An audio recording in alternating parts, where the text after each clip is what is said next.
زيت كله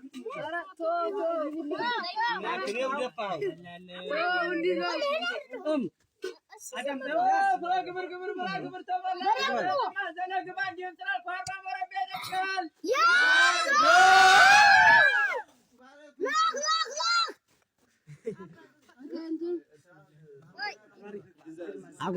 عقرسه هنا نقدر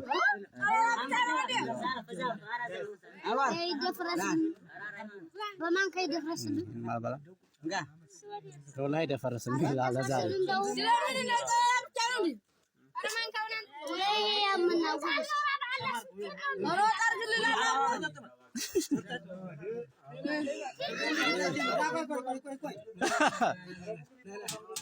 ده فرسني بس تنش تابلنا والله والله ايوه والله متوارثው ማሽን እንደሆንኩ ወቅ ራስን ጠብቅ ያወጣ አርግልን መስለኝ ገለብጥ አሁን ውሃ እንኳን የለም የምንጠጣው ዝም ብላ እየበላችሁ አታውሩ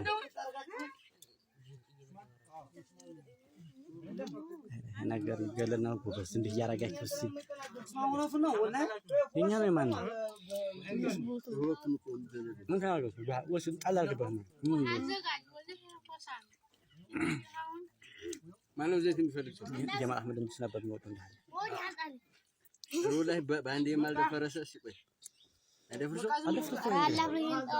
زي من أرد هذا ركحلو زيت كونه مرق ويو أنا مرق والله ما يا الله ميدا فرس هذا ميدا فرس ولا هذا هنا سربعت نبره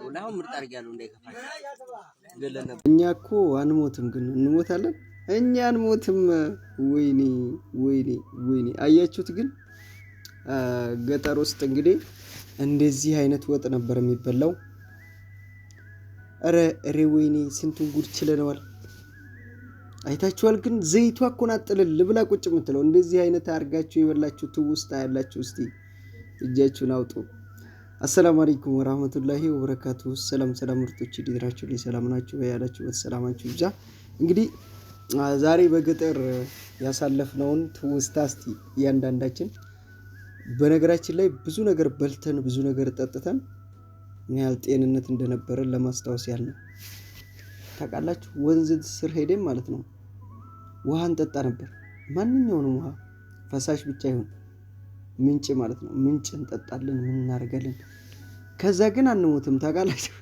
ጀርም የለ ምን የለ እንዴ አንሞትም እና አሁን ይሄንን በበላ አስባችሁታል እቺ ጥልል ያለ ዘይት ብትበሉ አሁን እንዴት ነው የሚያረጋችሁ ግን እና ድሮ እንደዚህ በልተናል አሁንም ድረስ በገጠር አካባቢ እንደዚህ አይነቶች ድግሶች አሉ በሰርግ በተለያየ ድግሶች ይደረጋሉ ማለት ነውና ይሄ ነገር በጣም ከባድ ነው ግን እነሱ ለምደውታል ኑሮውታል እና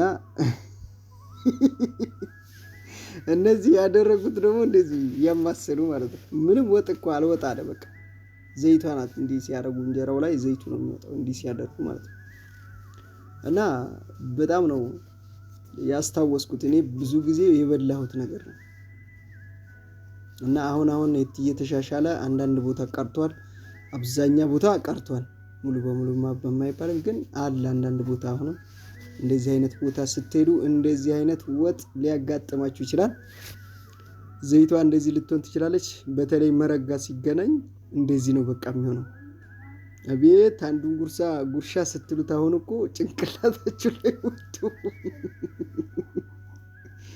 ያሯሩጣችሁ ነው ላይ እና የዛን ሰዓት ይሄንን በልተን ጤንነታችን በቃ አስተማማኝ የሆነ ጤንነት ነው ወንዝ ላይ ሄደን የፈለገ ፈሳሽ ውሃ እንጠጣለን ምንጭ እንጠጣለን በቃ ምንም ነገር የለም ባክቴሪያ የሚባል ነገር አይታወቅም ኖርማል ነው በቃ ስትቀብጡስ አሁንስ ያው ባንዲ ሆስፒታል ነው የምትሄዱት በቃ ሆዳችሁ ዲዲዲዲዲ ሲል የለበችም በቃ እናንተ ሩጣችሁ ሆስፒታል ነውና ልጅ በገጠር ሲያድግና በከተማ ራሱ አንድ አይደለም ወላሂ ነው የምላቸው። እኔ አሁን በራሴ ልጆች አይቻለሁ።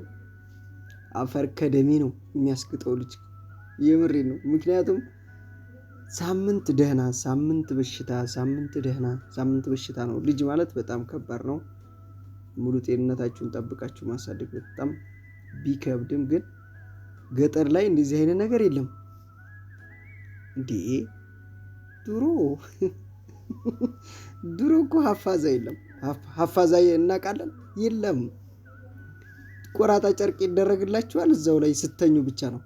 ቀኑን ደግሞ ቆራጣ ሸሚዝ ከላይ እንለብሳለን፣ ባዶ ቂጣችን እንደፈለግን እንሸናለን። የለም በቃ ገባችኋ?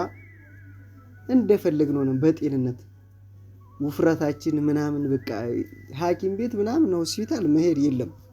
የአሁኑ ልጅሳ እሪ ብላችሁ ቶሎ ሆስፒታል ካልሄደ የለም ልቡ ወልቋል።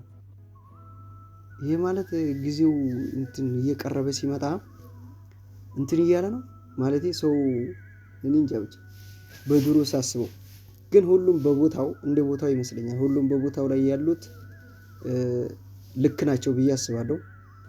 አሁን በዚህ ሰዓት እንደዚህ የለም በሁሉም ሀገር። ያው ገጠር ላይ አሁንም አፋዛ የሚገዛላችሁ የለም። ሰራቶ ለአፋዛ ብር የሚያወጣ የለም። ጉዳይ ግን ድሮ በቃ እንደዛ ሆነን አድርገን የፈለገ ነገር ቢሆን ልጁ ሁሉ ጤነኛ ነው። በቃ እንደፈለገ ተንከባሎ ያድጋል። ጥንካሬው፣ የሰውነቱ ጥንካሬ፣ ጤንነቱ አይለያያል። እስቲ የገጠር ልጅና የከተማ ልጅ በሽታ ጎርቶ ተልመዝምዟል። የምሬን ነው የምላችሁ። በቃ የሆነ ነገር ኩሽ ሲል እሱ አይችልም። ሰውነቱ ደህና ሆኖ ጥሩ ቦታ አድርጓል። ግን የለም ጤንነት ያለው እዛው እንዴ እኔ ወላሂ ላዚም እና ሁላችንም ያደግንበት ነው። ዳይፐር የሚባል ነገር አፋዛ አሁን ዘመን ነው የመጣው።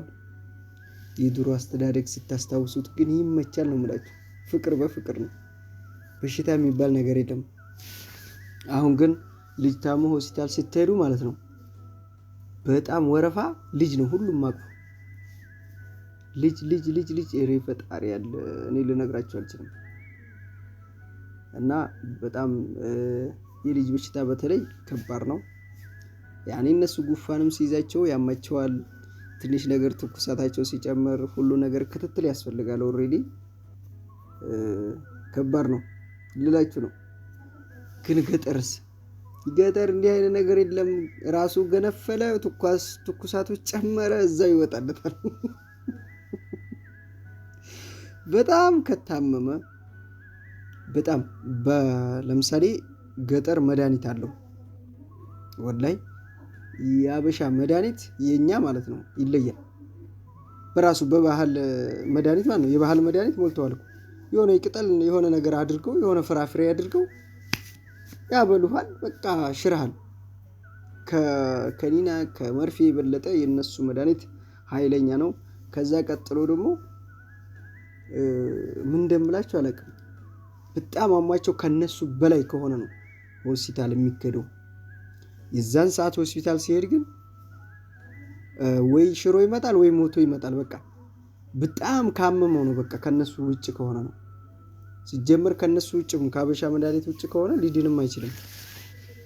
በጣም ይችላሉ። የምር ነው። ገጠር ላይ ያሉት አንዳንድ ሰዎች በጣም በቃ ዶክተር በሏቸው የሚችሉት መድኃኒት በየአይነቱ በቃ ምንህን አሞህ ነው እንደዚህ ቀጭ ነው። አንድ ሰው እጁ ወልቆ እንደዚህ አድርጎ ከሄደ ይታሻል። እጁን ታሽቶ በእንጨት ይታሰርለታል እዛው።